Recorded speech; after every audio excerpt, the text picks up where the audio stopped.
all, I wanted to just say that it's not uncommon for spec ops to not be around and to be called the database coordinator. Not uncommon. Thank you for having me here today. I really am honored to be a part here. I was asked to talk to you about what happens after you graduate and what happens to everyone associated with that person once they graduate. So I just have a few things to talk about and open it up for stuff. I received my orders to Naval Air Station Fallon. I was a submarine. After a month and a half mission. We had lost our meat on the second day. So we had become vegetarians for that month and a half. Meat is spoiled. Our cooks had determined that not only would they be able to use the corkscrew noodles to feed us for that month and a half, but rather than just have it at every meal, that they would somehow work it in to every course available while we were underway. It took me about 4 years to ever eat a pasta salad again. And I'm a better man for it. When I received my orders to Naval Air Station Fallon, the first thing my executive officer, the second in command, said to me was, because it's at an Air Force base, the first thing my commanding officer said to me was, do you want me to make some calls? The reason for that was because it was not in the submariner's pipeline. And what they mean by pipeline is there is a very specific track that we believe someone will take in order to make command. And to deviate from that is very, very difficult. I think I got my orders, quite honestly, because on a month and a half mission, the detailer knew I couldn't argue because I was underwater and wasn't allowed to talk to anybody. So they call it a warm body fill. It's when one group is very, very, in this example, the aviation community, says that we really need a submariner. And the submarine community says, we really don't understand. So finally, it comes to a head, and the guy who draws the lucky straw will be sent to what is considered a warm body fill position, where they have no idea what you're supposed to be doing, but you show up anyway, and they still pay you, and you still get due pay, so it's great. My predecessor that I was relieving had unfortunately played golf with the oncoming commanding officer for Naval Strike and Air Warfare Center, which is where I was located, at about 2 p.m. on Wednesday. So he received every collateral duty known to man so that he could do it, and that was passed on to me. I did everything from morale, welfare, and recreation support to the Naval Marine Corps internet integration, to, as a submariner, teaching close air support and artillery to Army Rangers, Navy SEALs, and the United States Marine Corps. So I was asked, what does the future bring? And I'm going to tell you, I don't know what the future brings for your midshipmen as they go on to this new role. I know that they will probably get orders. I know they will get orders. I know that they will love the orders that they are given, and then some of them will get other orders that take them away from there. It's somewhat of a numbers game, but I just wanted to impress upon you that you're not always surprised, or you can be surprised by the orders you receive, and it's the orders in which, the orders that you get, or the orders sometimes that you need. It can be difficult. It it'll definitely be harder once you leave the Naval Academy than when you were at the Naval Academy. So I wanted to give you 4 basic ideas of advice that I think would help people who are becoming military officers, as well as people who are trying to support those military officers as they enter the fleet. First, I'd like to see a show of hands and see how many people have actively participated in creating a care package. How many of you packed a care package? Okay, good. Care packages, I think, are the most important thing in the world. I think every single person in their lifetime should at least get 1 care package. It's that combination of treat and this is what I think you need, that support that comes in a care package, whether it's stale popcorn or a pair of socks or another pair of underwear that says you have a home, that you are actually loved, that you're cared about, and I say when your midshipman leaves the Naval Academy, do not stop sending care packages. They will need them when they arrive at their first command. They will need them when they have their first marital spat. They'll need them when they go to their next set of orders that they weren't expecting. That care package kit is very, very important. I went to Operation Iraqi Freedom, but I was basically in an office building. I received a care package with baby wipes. I looked at my cubicle mate and said, do we have a nursery? What do we do with baby wipes in the office? He said, I don't know, man. I don't know. It's not important that you fully understand what we're going through. It's important that you care. It's important that you want to make it better. And I cannot stress that enough. The second point I'll bring to you is, in the midshipman, while you're a midshipman, you are definitely looking at what are my grades, how am I going to do on the PRT, any type of leadership roles you have. When you get out into the fleet, all that gets replaced by one word, and that's called qualifications. Doesn't matter if you're in the Marine Corps, if you're in aviation community, where I was in the submarine community especially. Qualifications is how you get to do things in the military. You qualify to do a tag out, so you can tag out a piece of electrical equipment. You qualify to fly solo. You qualify to be the officer of the deck, or the engineering officer of the watch in charge of the nuclear reactor. Qualifications become the most important thing as far as a military member, especially for a starting out military member in their life. Quals become their singular focus sometimes. I would recommend I would recommend that you not ask them how qualifications are going. It's the last thing they are asked by everyone before they go to bed. And when they wake up, they're normally woken up by their department head saying, why are you sleeping? How are you doing on your qualifications? I recommend that instead, as they progress, you ask about their milestones.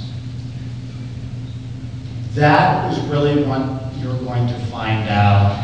That's going to remind your midshipman, who is now an ensign or a second lieutenant, that's going to remind them that there's a goal. It's a short-term goal, and they can achieve it.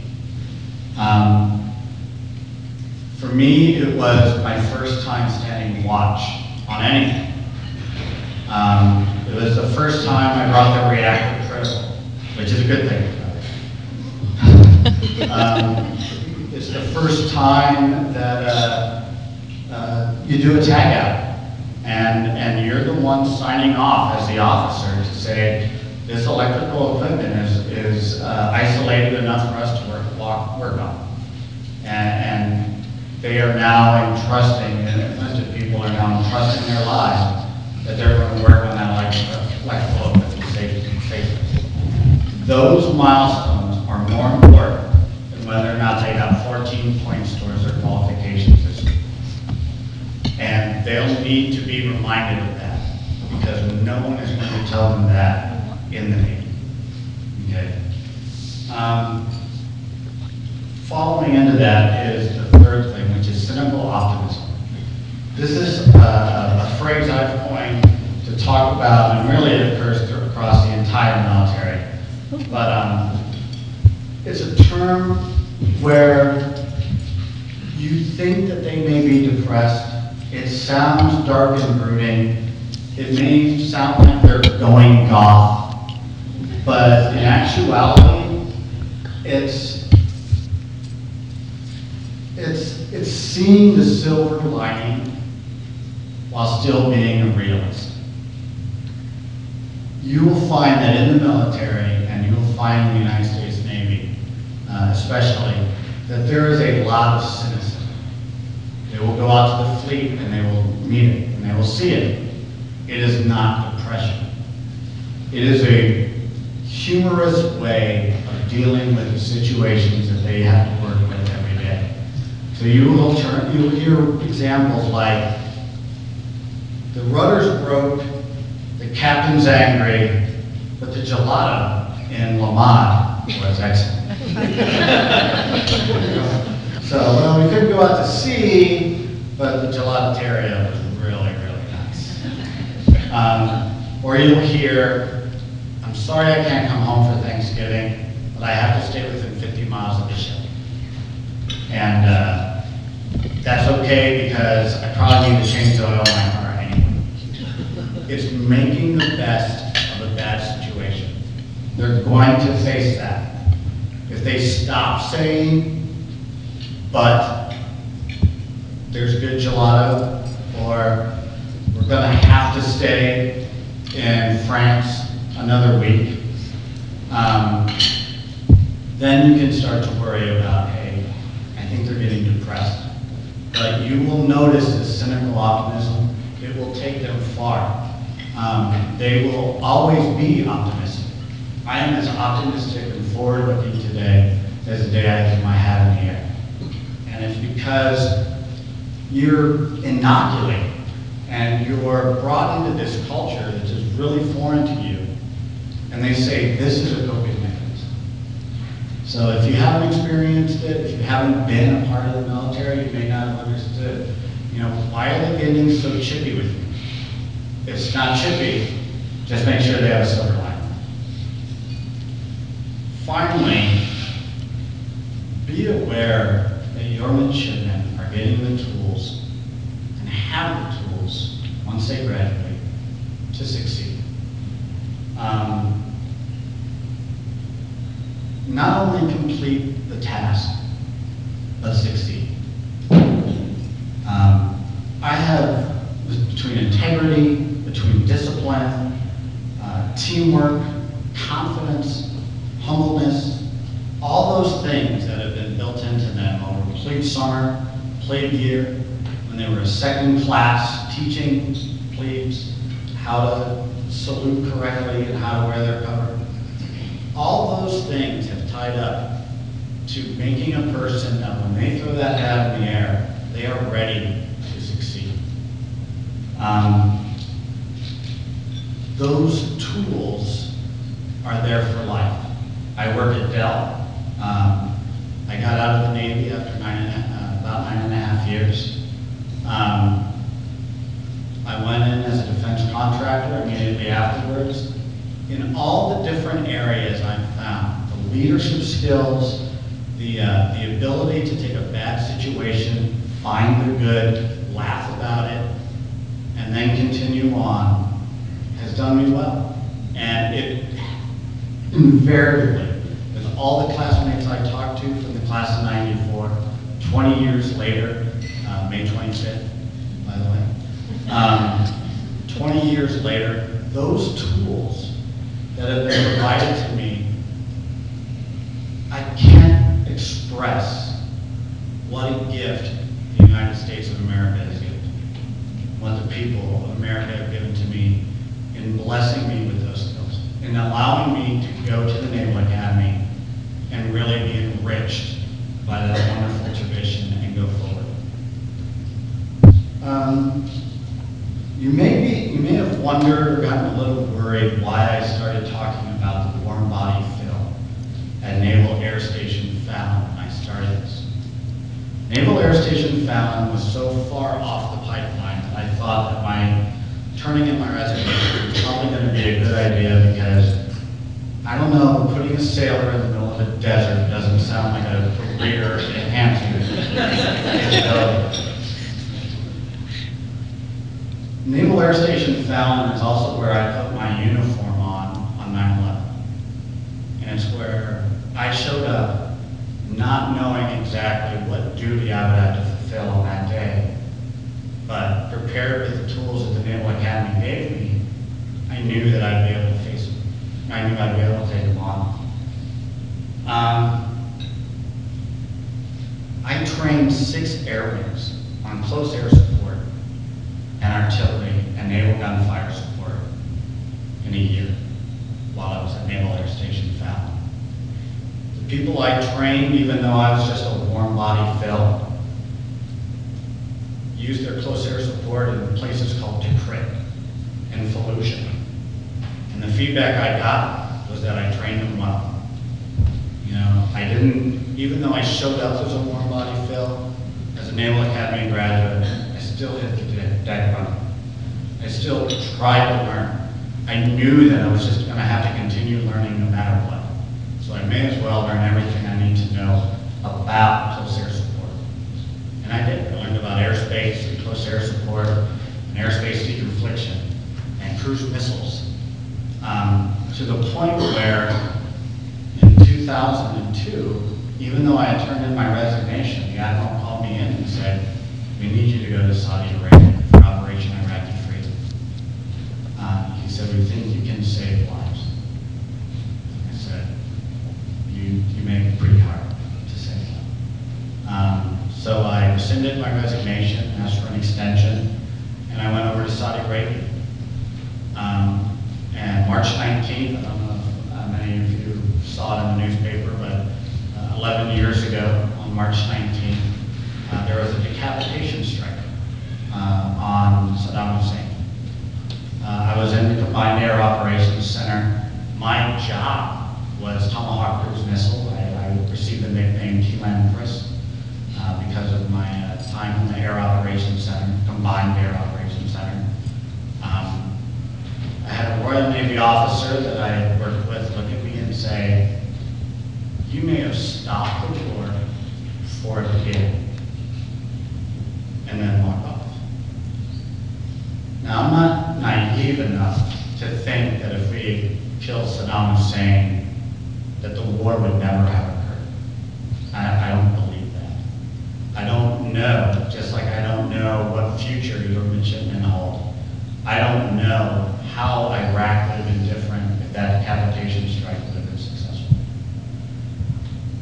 I am humble enough and smart enough to know that I was simply a small cog in a work, in an amazing work of people, all of whom supported us going in and having even the slightest possibility that that action could actually cause what that Royal Navy officer was talking about.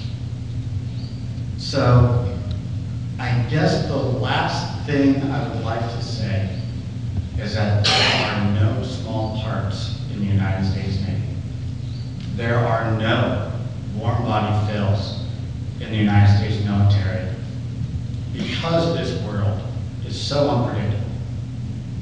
And I hope that you as parents understand that just as the success of that strike and the success of those troops in Fallujah and Tikrit were somehow responsible because of something I told them on some desert in the middle of Nevada, that you play as important a role in the success of our country,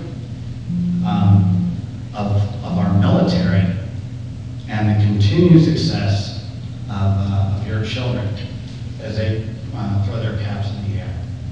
I am truly honored that you were able, that you graced me with an invitation to speak to you.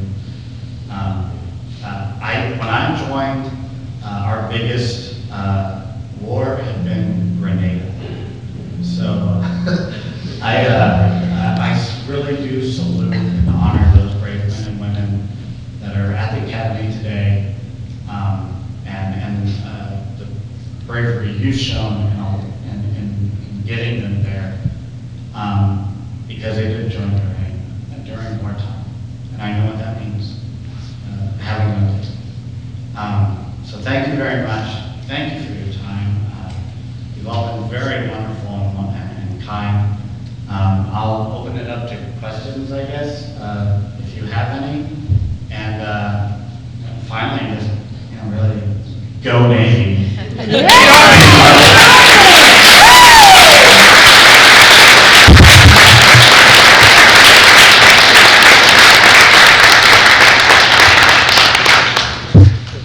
Chris, thank you so much. It was great to hear those remarks. If you have any questions now or afterwards, Chris will be around. You can pull aside and ask what questions you may have. We've got a great story to tell of things he used to do. So, and you'll stick around for a little bit. Sure. That'd be great. Sure. Thanks again. Really appreciate it.